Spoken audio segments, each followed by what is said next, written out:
Hello everyone, we are the students of RMK Engineering College from Department of Electronics and Communication Engineering. Now we are going to explain about BIS control configuration. Memories form a very large scale circuits designs. The purpose of memory is to store the massive amount of data. Memories do not use flip-flops and logic gate. As a result, memories are tested using different fault models and test algorithms. Now let us talk about memory bust. Memory bust is a self-testing and repair mechanism which tests the memories through an effective set of algorithms to detect possibly all the faults that could be present inside a memory cell.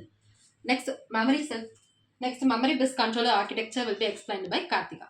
Memory BIST controller architectures consist of three different blocks: memory BIST register block, memory BIST state machine block, and external memory block. External memory block is consist of four: memory 1, memory 2, memory 3, memory 4, and internal memory blocks: BIST kick-off register, BIST stator register. Each of this register is designed separated by using HDL code and then individually verified.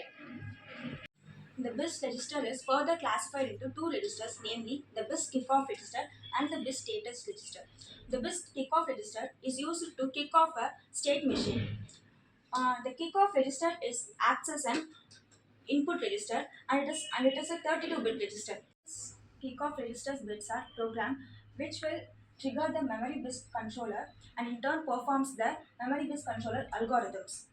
They perform the write 0, read 0, write 1 and read 1 operation. Depending on the bit position and the various length of the bits, the various operations can be performed in the memory BIS controller. Now we are going to see about the BIS status register. It is a 32-bit register and it is works only in a read mode and it performs various other operations, and also it consists of the BIS memory controller only. Thank you.